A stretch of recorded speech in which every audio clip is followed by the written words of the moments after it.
Alright, so I've been wanting to do ramen since before I started this channel. So today will be part 1 of a 3-part series. In today's episode, I'll be showing you how to make a basic ramen stock with a flavored oil and tare. This recipe isn't for a specific type of ramen, just my go-to all-purpose recipe. In the next episode, we'll do the toppings, and in the final, we'll make noodles and assemble the bowl. If you like this video, give it a like and consider subscribing. I release new episodes every Wednesday. So the first thing you're going to need is a stock pot, or at least a deep pot, preferably something you can dance to. But it's all going to boil down, no pun intended, to the amount of ramen stock you ultimately want to make. Since I like to make big batches, I'm going with a pretty sizable commercial grade stock pot. Now I want to clarify, I will have exact measurements in the description. However, don't follow them. This recipe isn't about being precise, but rather getting a feel for things. So I'll be speaking more in terms of ratios. You can get scraps like these at most grocery stores, but Asian grocers and butcher shops will be your best bet. I'm going with chicken backs, chicken breastbones, and pork bones, so 2 parts chicken to 1 part pork, but you can go with whatever you'd like. You do you. Before we even start the stock, we need to prep the bones. For the chicken, I'm going to add them to a bowl and top it off with cold water. This is going to clean them a bit, since scraps like these can have some unwanted stuff in them.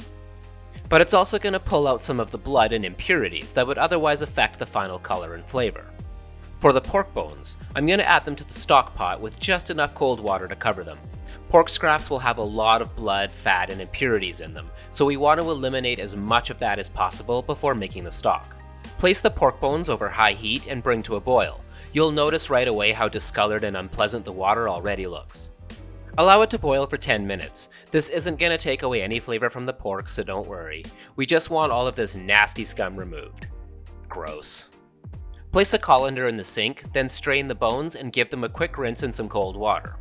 You don't have to be obsessive about this, but take a few minutes and clean away as much of the blood and scum as you can. Then give the pot a quick scrub and rinse clean. Strain the chicken scraps into a colander, then return the pork bones along with the chicken scraps to the stock pot.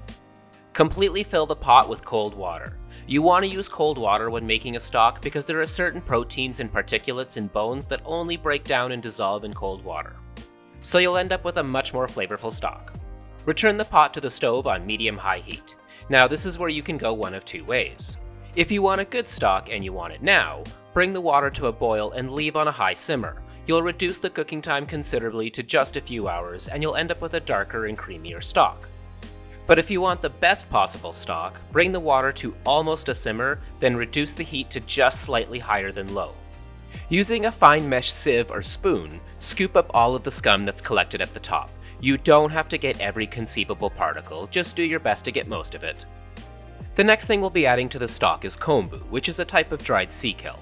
It's easily the most prominent ingredient in both Japanese and Korean stocks.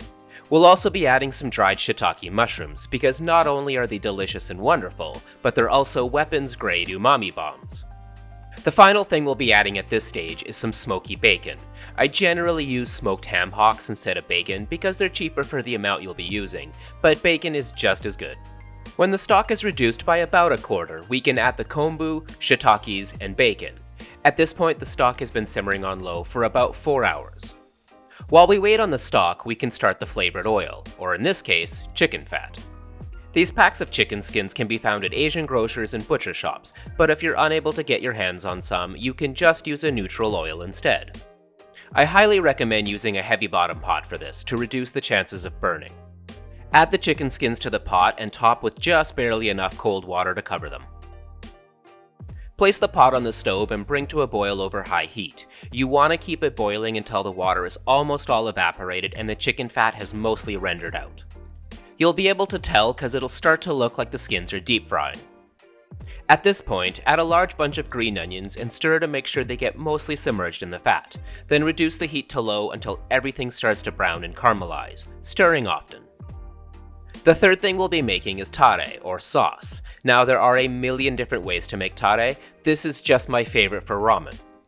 In a small pot, combine soy sauce, light soy sauce, which is much saltier than regular, mirin, sweet cooking wine, sake, rice wine, kosher salt, sugar, sliced ginger, a few garlic cloves, a few pieces of kombu, and some green onions cut in half. Place the pot over low heat for about 30 minutes, then remove it from the heat and allow it to steep for another 30 minutes. The tare should be borderline inedible because of how salty it is, but that's what you're looking for since ramen stocks aren't seasoned.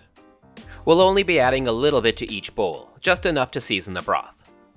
Using a large bowl and a fine mesh strainer, cheesecloths and coffee filters will work too if you don't have. Strain the tare, then transfer it into a container and place in the fridge. Tare will keep for at least 2 months in a sealed container in the fridge. When the chicken skins have a nice deep brown color to them, they're good to go. Strain them through a fine mesh strainer and press the skins to extract every last drop of the fat. Because we brown the skins so much, the fat will have a fried chicken taste to it. Once the fat is cooled down, place it in a sealed container. It will last for at least 6 months in the fridge. This, however, is the unfortunate aftermath, but this stuff is so good I promise it'll be worth it. Now that the stock is almost reduced by half, we can add the aromatics. I'm using garlic, green onion, and ginger. All I'm doing is cutting the green onions in half and giving the ginger a rough slice, nothing fancy. Now at this point, if you want a light and almost transparent stock, turn the heat off and allow the aromatics to steep for at least an hour.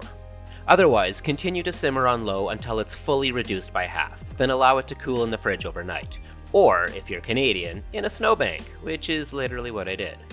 The next day, the fat will have risen to the top and solidified. Using a spoon or a gloved hand, remove as much of it as possible. We want the stock to have almost no fat in it so we can control the amount that goes in when we add the chicken fat. Heat the stock up just enough to liquefy it. We'll be straining the stock in 2 stages. For the first stage, you'll need a container or large bowl and a sieve or colander. I'm using a china cap, which is specifically designed for doing this. Pull out the large bones first, then strain the stock through the sieve, making sure to press everything to extract as much of the stock as possible. Rinse the pot in the sieve, transfer the stock back into the pot, and rinse the container out.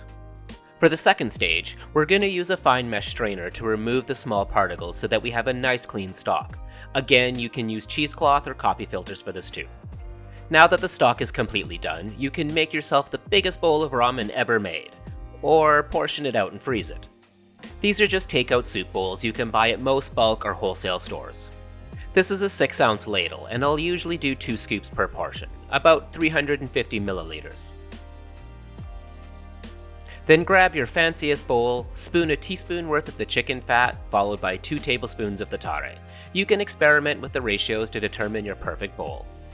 Pour in the stock and finish with some paper-thin sliced green onion tops. And that's it! Ramen stock with chicken fat and tare. This recipe is beyond easy. It just takes some time and patience, but I promise it'll be worth every second of it. Next week, I'll show you how to make all of the toppings for the ramen, so don't forget to subscribe so you don't miss out. You can also check out my Ko-fi page if you're interested in supporting my channel. The link will be in the description. Thanks for watching, and stay awesome.